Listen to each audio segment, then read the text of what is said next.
Assalomu alaykum, hurmatli tomoshabinlar. Bugungi mavzumizda biza Nest inkubatoriga qanday tuxum qo'yishni va tuxumlarni qo'yishdan oldin nima bilan обработка qilib qo'yishimizni aytib o'tib ketamiz.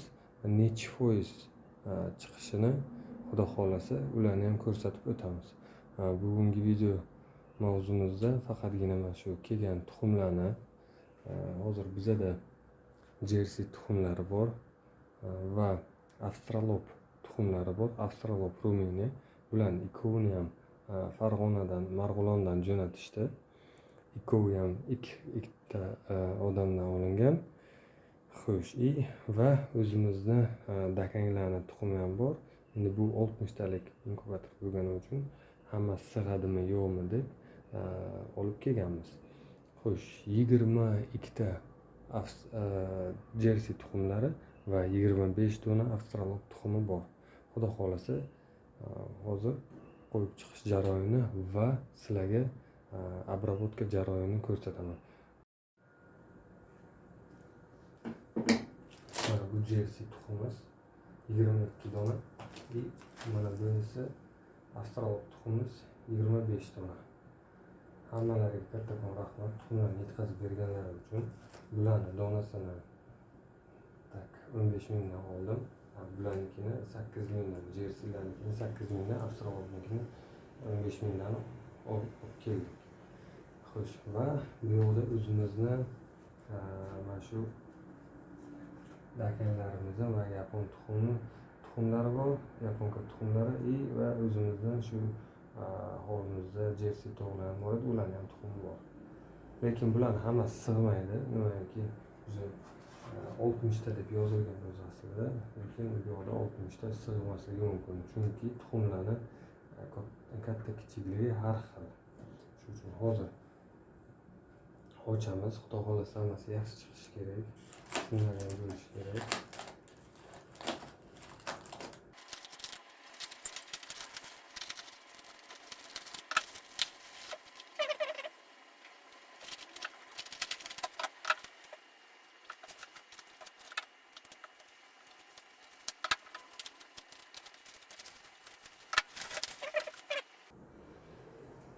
Mana bular Avstralop tuxumlari 25 dona.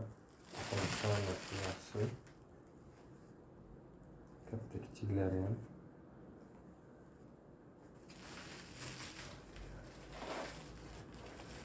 Endi bularni yuvish jarayoniga o'tamiz. Nima uchun yuviladi deganda, mana bunaqa holatlarda ko'pincha mana bunaqa kir holatlarida yuviladi tuxumlar.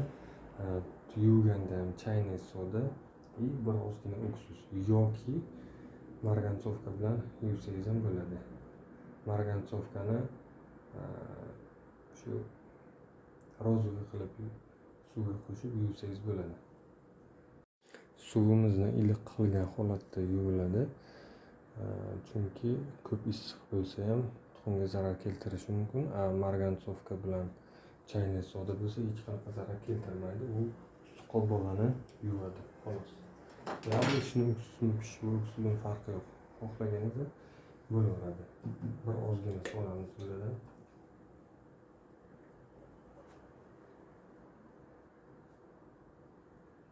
Shuncha bir yetadi. Yarim osh qoshiq.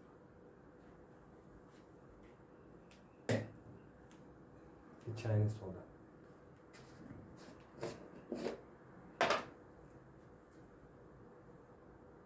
Chaynak soda ham shuncha yetadi. Aralashtiramiz yaxshilab. Ustidagi bakteriyalarni yuvish uchun yaxshi. Kelajakda chiqib keladigan jo'jalarga o'zi bilan har xil kasalliklarni olib keladi. Endi tuxumlarni terib chiqamiz va yana bitta layfhak, shu payt ko'rib olsa bo'ladi, tuxumlar eskimi yoki yo'qmi. Tuxum eski bo'lsa tepaga ko'tarilib chiqadi.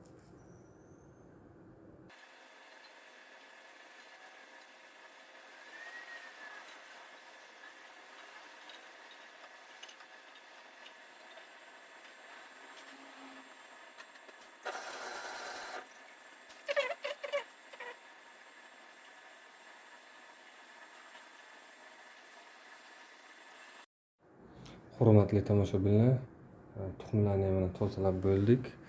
Suvini ko'rayotgan bo'lishlaringiz mumkin, qanaqa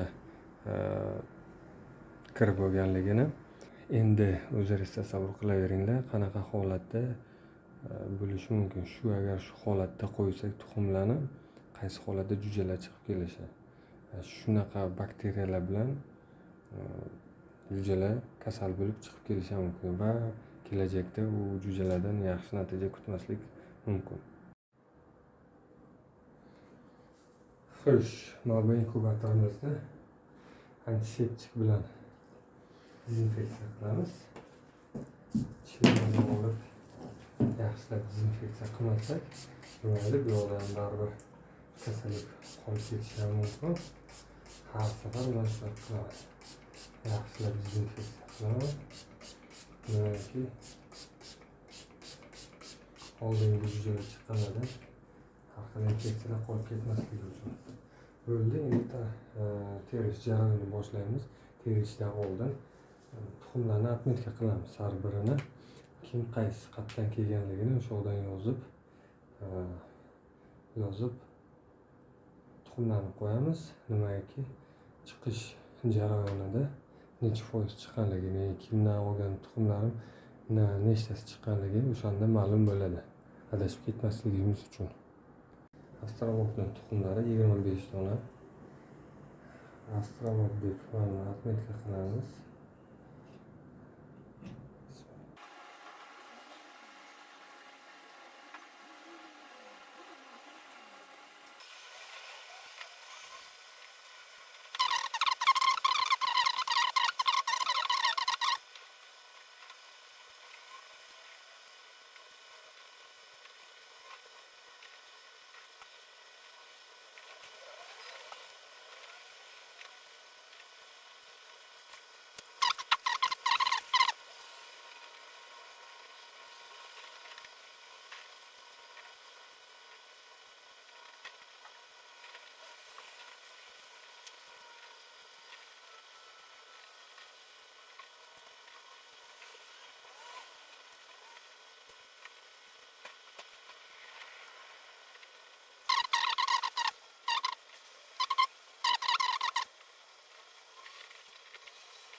Ana marhamat, hurmatli obunachilar, 60 ta tuxumimizdan hammasi sig'di.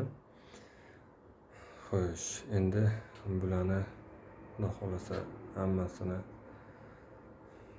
hozir inkubatorni yoqamiz. Xudo xolasa 21 kundan keyin natijalarni sizlarga yetib o'tamiz.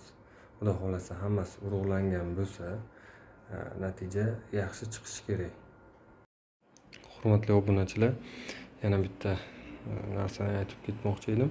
Ham orasida bo'sh qolgan joylar bo'lsa, mana bunaqa oxirida ana ko'rib turasiz, bu o'zi avtomat ravishda aylanadigan inkubatorlar bo'lsa, maslahatim hammalaringizga mana shunaqa joylarni yopib qo'yish, nimaki aylanish jarayonida bir-biriga tegib sinib qolishi mumkin.